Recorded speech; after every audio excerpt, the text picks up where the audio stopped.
يا أيها الذين آمنوا إذا تداينتم بدين إلى أجل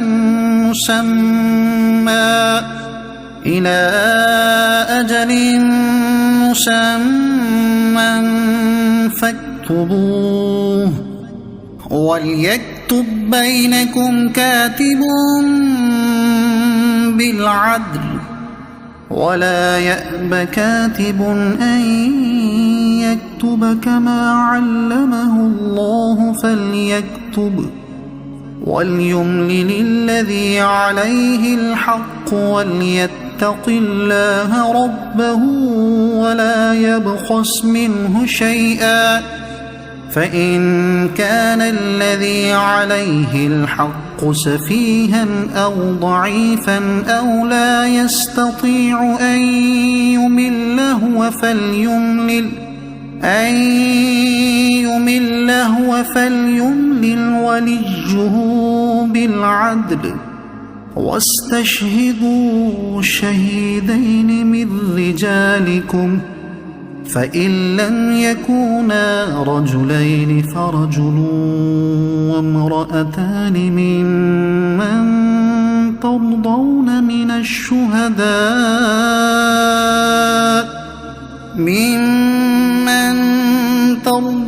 من الشهداء أن تضل إحداهما فتذكر إحداهما الأخرى ولا يأبى الشهداء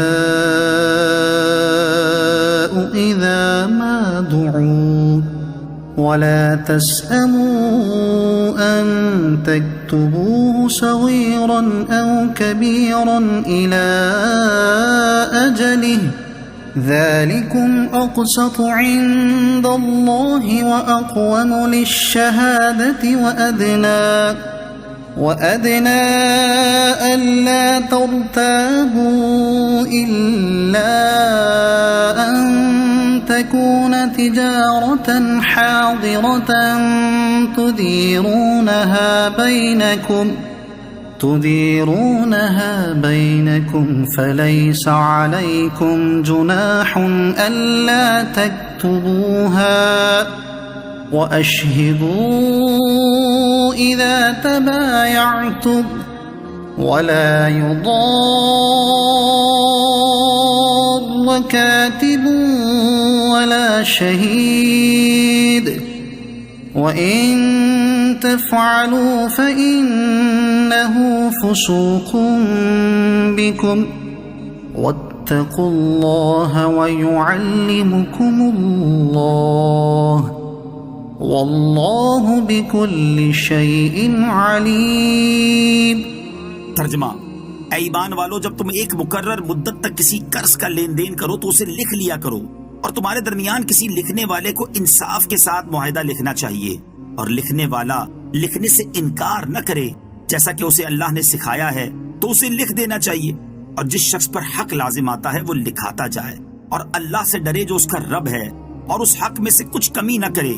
پھر جس پر حق آتا ہے اگر وہ بے عقل یا کمزور ہو یا لکھوا نہ سکتا ہو تو اس کا ولی انصاف کے ساتھ لکھوا دے، اور اپنے مردوں میں سے 2 گواہ بنا لو، پھر اگر 2 مرد نہ ہو تو 1 مرد اور 2 عورتیں ان گواہوں میں سے منتخب کر لو جنہیں تم پسند کرو، تاکہ اگر ان میں سے ایک عورت بھولے تو دوسری اسے یاد دلا دے، اور جب گواہوں کو بلایا جائے تو وہ آنے سے انکار نہ کریں، اور قرض چھوٹا ہو یا بڑا اسے اس کی مدت تک لکھنے میں اکتاؤ نہیں، یہ اللہ کے نزدیک زیادہ انصاف کی بات ہے، اور اس میں گواہی خوب ٹھیک رہے گی، اور یہ اس سے قریب ہے کہ تم بعد میں شک میں نہ پڑو۔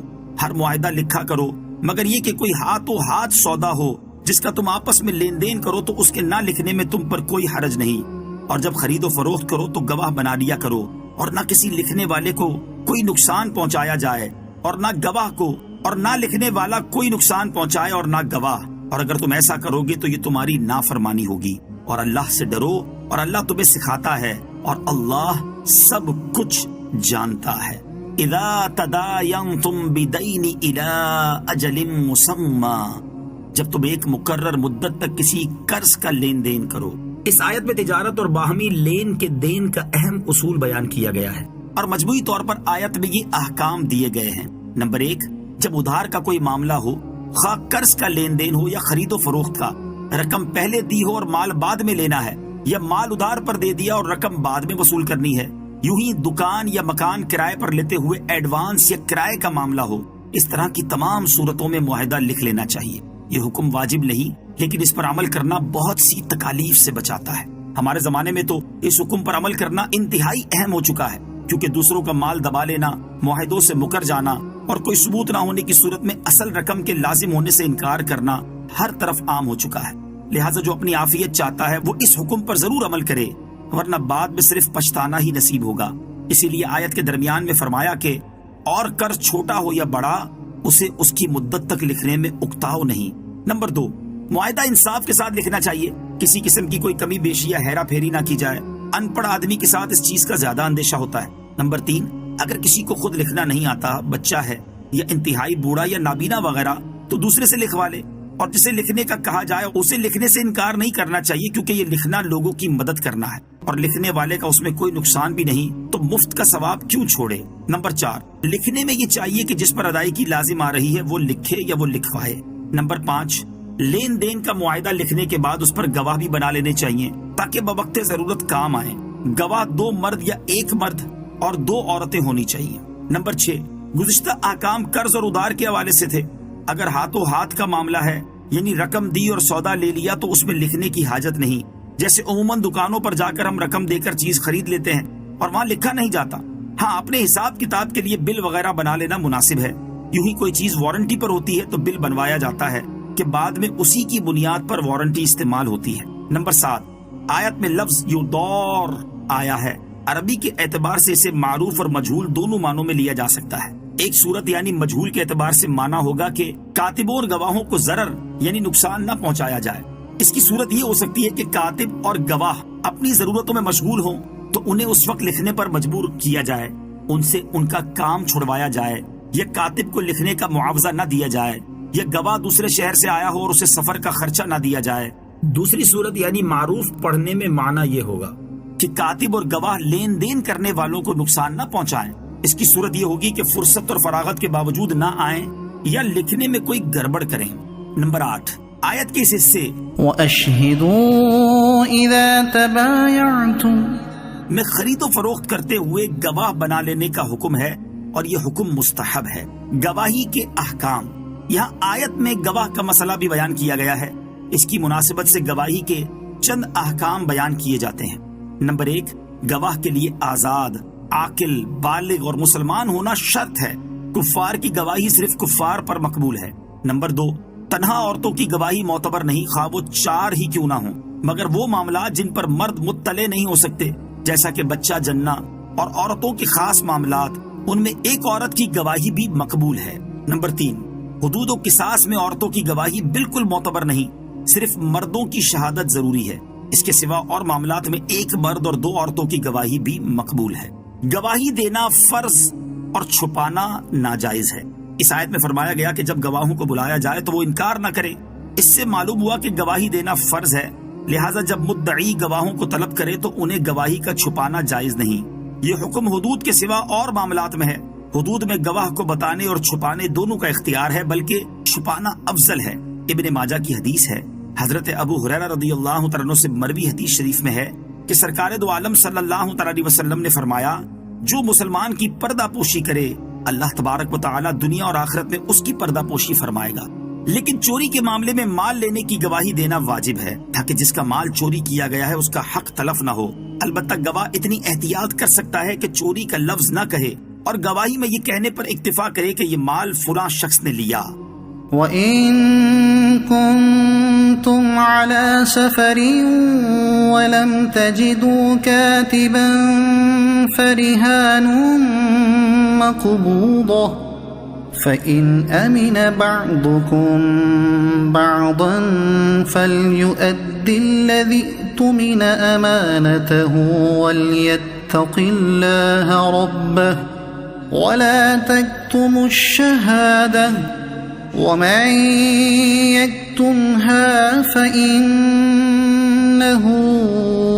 آثِمٌ قَلْبُهُ واللہ بما تعملون علیم۔ ترجمہ، اور اگر تم سفر میں ہو اور لکھنے والا نہ پاؤ تو قرض خواہ کے قبضے میں گروی چیز ہو، اور اگر تمہیں ایک دوسرے پر اطمینان ہو تو وہ مقروض جسے امانت دار سمجھا گیا تھا وہ اپنی امانت ادا کر دے، اور اللہ سے ڈرے جو اس کا رب ہے، اور گواہی نہ چھپاؤ، اور جو گواہی چھپائے گا تو اس کا دل گناہگار ہے، اور اللہ تمہارے کاموں کو خوب جاننے والا ہے۔ وَإِن كُنتُمْ عَلَى سَفَرٍ، اور اگر تم سفر میں ہو، یہاں گروی رکھنے کا مسئلہ بیان کیا گیا ہے کہ اگر تم حالت سفر میں ہو اور قرض کی ضرورت پیش آ جائے اور تمہیں کوئی لکھنے والا نہ ملے یا لکھنے کا موقع نہ ملے کہ اوپر بیان کیے گئے حکم پر عمل ہو سکے، تو مقروض قرض خواہ کے قبضے میں کوئی چیز رہن رکھوا دے۔ ہاں اگر تمہیں ایک دوسرے پر اعتماد ہو اور اس وجہ سے تم کوئی تحریر وغیرہ نہ لکھو تو اب مقروض کو چاہیے کہ جب اسے امانت دار سمجھا گیا ہے تو وہ اس حسن ظن کو پورا کرے اور اپنی امانت یعنی قرض وقت پر ادا کر دے، اور اس ادائیگی میں اللہ تعالیٰ سے ڈرے۔ رہن کے چند مسائل۔ قرض وغیرہ ادھار کے معاملات میں رہن رکھنے کا حکم استحبابی ہے۔ نمبر 2، حالت سفر میں رہن یعنی گروی رکھنا آیت سے ثابت ہوا اور غیر سفر کی حالت میں حدیث سے ثابت ہے، جیسا کہ صحیح بخاری اور سنن ترمذی میں ہے کہ رسول کریم علیہ الصلوۃ والسلام نے مدینہ طیبہ میں اپنی ذرہ مبارک یہودی کے پاس گروی رکھ کر 20 صاع جو لیے تھے۔ نمبر 3، جس چیز کو گروی رکھا جائے وہ قرض خواہ کے قبضے میں دینا ضروری ہے، بغیر قبضے کے رہن نہیں ہو سکتا۔ رہن کے بارے میں مزید معلومات حاصل کرنے کے لیے بہار شریعت جلد 3 حصہ 17 سے رہن کا بیان مطالعہ فرمائیں۔ سورہ بقرہ کی آیت نمبر 282 اور 283 سے متعلق اہم تنبیہ۔ اس رکوع کی دونوں آیات پر غور کریں اور سمجھیں کہ اللہ تعالیٰ نے ہمارے خالصتاً دنیاوی بالی معاملات میں بھی ہمیں کتنے واضح حکم ارشاد فرمائے ہیں۔ اس سے معلوم ہوا کہ ہمارا دین کامل ہے، کہ اس میں عقائد و عبادات کے ساتھ معاملات تک کا بھی بیان ہے۔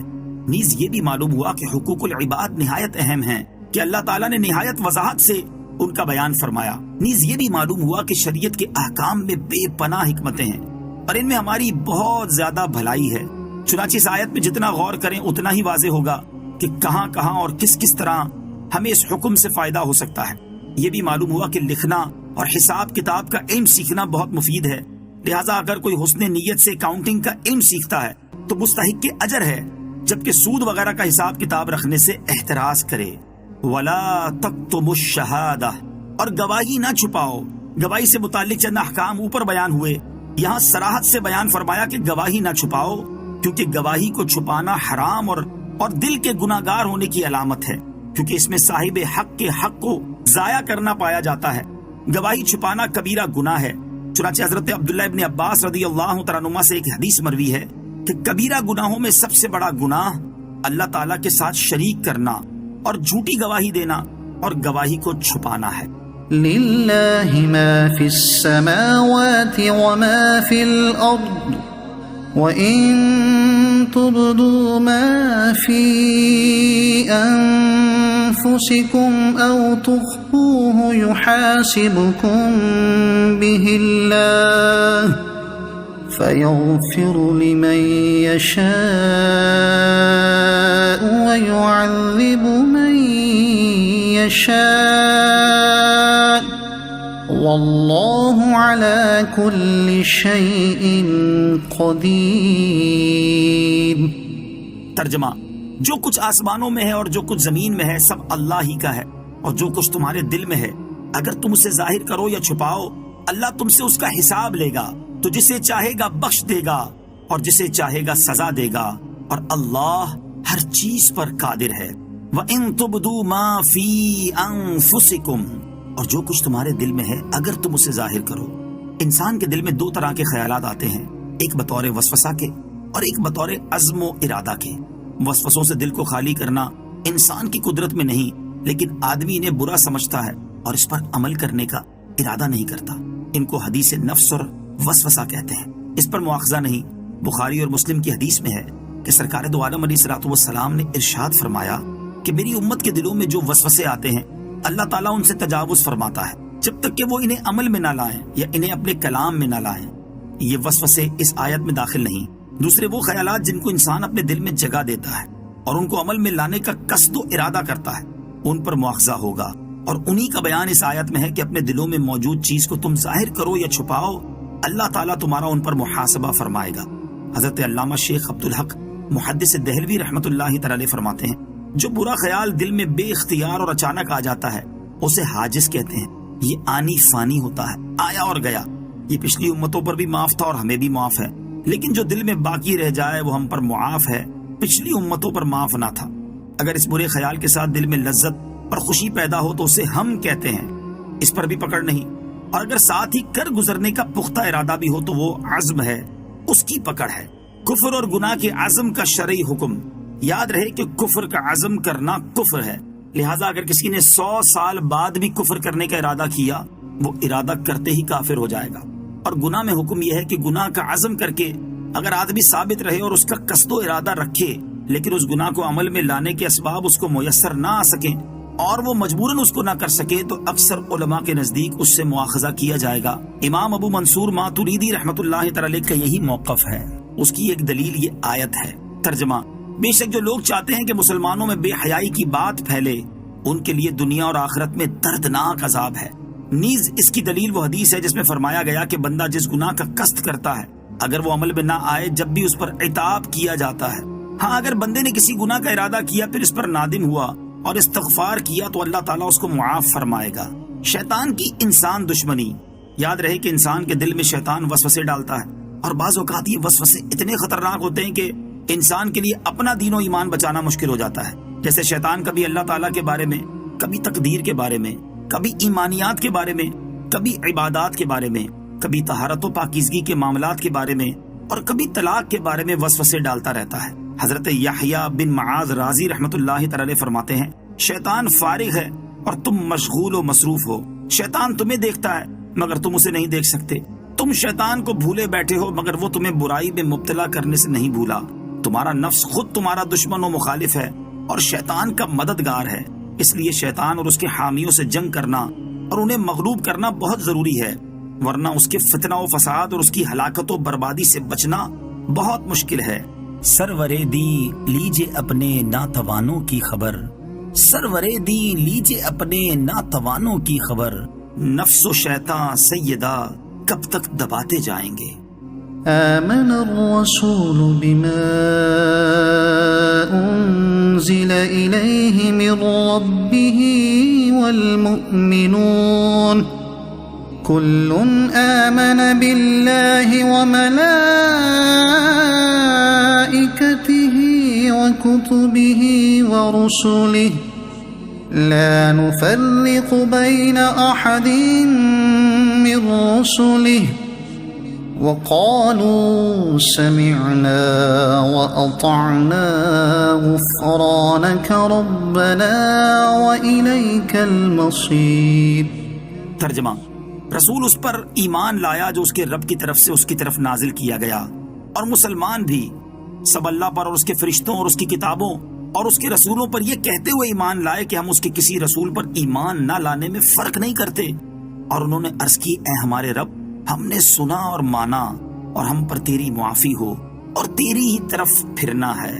کل آمنا سب ایمان لائے. اصول و ضروریات ایمان کے 4 مرتبے ہیں. نمبر 1 اللہ تعالیٰ کی وحدانیت اور اس کی تمام صفات پر ایمان لانا. نمبر 2 فرشتوں پر ایمان لانا اور وہ یہ کہ یقین کرے اور مانے کہ وہ موجود ہیں، معصوم ہیں، پاک ہیں، اللہ تعالیٰ کے اور اس کے رسولوں کے درمیان احکام و پیغام کے واسطے ہیں.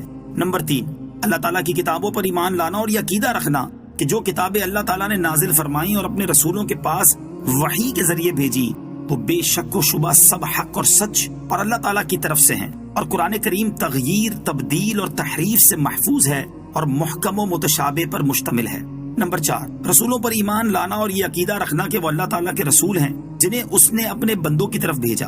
تمام رسول اور نبی اللہ تعالیٰ کی وحی کے امین ہیں، گناہوں سے پاک اور معصوم ہیں، ساری مخلوق سے افضل ہیں. ان میں بعض حضرات بعض سے افضل ہیں، البتہ نبی ہونے میں سب برابر ہیں اور اس بات میں ہم ان کے درمیان کوئی فرق نہیں کریں گے. نیز ہم اللہ تعالیٰ کے ہر حکم کو سنیں گے، مانیں گے اور اس کی پیروی کریں گے. یاد رکھیں کہ ایمان مفصل کی بنیاد یہی آیت مبارکہ ہے. لا يكلف الله نفسا إلا وسعها لها ما كسبت وعليها ما اكتسبت ربنا لا تؤاخذنا إن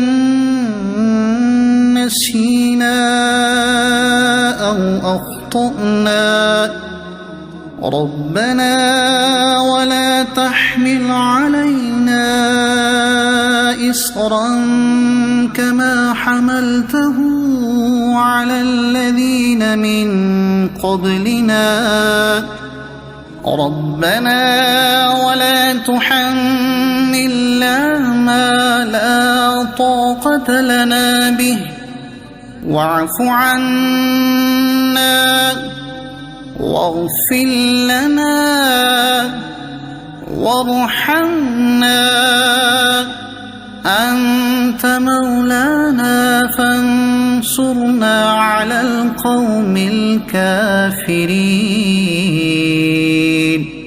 ترجمہ: اللہ کسی جان پر اس کی طاقت کے برابر ہی بوجھ ڈالتا ہے. کسی جان نے جو اچھا کمایا وہ اسی کے لیے ہے، اور کسی جان نے جو برا کمایا اس کا وبال اسی پر ہے. اے ہمارے رب، اگر ہم بھولیں یا خطا کریں تو ہماری گرفت نہ فرما. اے ہمارے رب، اور ہم پر بھاری بوجھ نہ رکھ جیسا تو نے ہم سے پہلے لوگوں پر رکھا تھا. اے ہمارے رب، اور ہم پر وہ بوجھ نہ ڈال جس کی ہمیں طاقت نہیں، اور ہمیں معاف فرما دے اور ہمیں بخش دے، اور ہم پر مہربانی فرما. تو ہمارا مالک ہے، بس کافر قوم کے مقابلے میں ہماری مدد فرما. لا یکلف اللہ نفسا الا وسعها. اللہ کسی جان پر اس کی طاقت کے برابر ہی بوجھ ڈالتا ہے. اللہ تعالیٰ کسی پر طاقت سے زیادہ بوجھ نہیں ڈالتا. لہٰذا غریب پر زکوٰۃ نہیں، نادار پر حج نہیں، بیمار پر نماز میں قیام فرض نہیں، معذور پر جہاد نہیں. الغرض اس طرح کے بہت سے احکام معلوم کیے جا سکتے ہیں. لہا ما کسبت، کسی جان نے جو نیک عمل کمایا وہ اسی کے لیے ہے. آدمی کے اچھے عمل کی جزا اور اس کے برے عمل کی سزا اسی کو ملے گی. یہ آیت مبارکہ آخرت کے ثواب و عذاب کے بارے میں ہے، لیکن اس کے ساتھ اس طرح کا معاملہ دنیا میں بھی پیش آتا رہتا ہے کہ ہر آدمی اپنی محنت کا پھل پاتا ہے. محنت والے کو اس کی محنت کا صلہ ملتا ہے، جبکہ سست و کاہل اور کام چور کو اس کی سستی کا انجام دیکھنا پڑتا ہے. لوگوں سے بھلائی کرنے والا بھلائی پاتا ہے اور ظلم کرنے والا خود بھی زیادتی کا شکار ہو جاتا ہے. ربنا لا تؤاخذنا، اے ہمارے رب ہماری گرفت نہ فرما. یہاں سے اللہ تعالیٰ نے اپنے مومن بندوں کو ایک اہم دعا کی تلقین فرمائی کہ وہ اس طرح اپنے پروردگار سے عرض کریں. دعا کا مفہوم ترجمے سے واضح ہے. اس دعا کو زبانی یاد کر لینا چاہیے. سورہ بقرہ کی آخری 2 آیتوں کی بڑی فضیلت ہے. حضرت جبیر رضی اللہ عنہ سے روایت ہے، نبی کریم علیہ الصلوۃ والسلام نے فرمایا اللہ تعالیٰ نے سورہ بقرہ کو ان 2 آیتوں پر ختم فرمایا ہے جو مجھے اس کے عرش کے خزانے سے عطا ہوئیں. لہٰذا انہیں سیکھو اور اپنی عورتوں کو سکھاؤ کہ یہ نماز یعنی نماز میں ان کی قرات کی جاتی ہے اور قرآن و دعا ہیں. کما حملتہ علی الذین من قبلنا، جیسا تو نے ہم سے پہلے لوگوں پر رکھا تھا. بنی اسرائیل پر کئی احکام ہم سے زیادہ سخت تھے، جیسے بعض گناہوں کی توبہ میں خودکشی کرنا، ناپاک کپڑے کا جلانا، گندی خال کاٹنا اور زکوٰۃ میں 1/4 مال دینا. ان کے مقابلے میں ہم پر نہایت آسانیاں ہیں. لہٰذا اعتراف نعمت کے طور پر یہ دعا میں عرض کیا جا رہا ہے کہ اے ہمارے رب، اور ہم پر بھاری بوجھ نہ رکھ جیسا تو نے ہم سے پہلے لوگوں پر رکھا تھا. یاد رہے امت محمدیہ علی صاحبہ الصلاۃ والسلام پر یہ کرم نوازیاں حضور پرنور صلی اللہ تعالی علیہ وآلہ وسلم کے صدقے میں ہیں، جیسا کہ سورہ اعراف آیت نمبر 157 میں صراحت کے ساتھ مذکور ہے. صدق اللہ العظیم.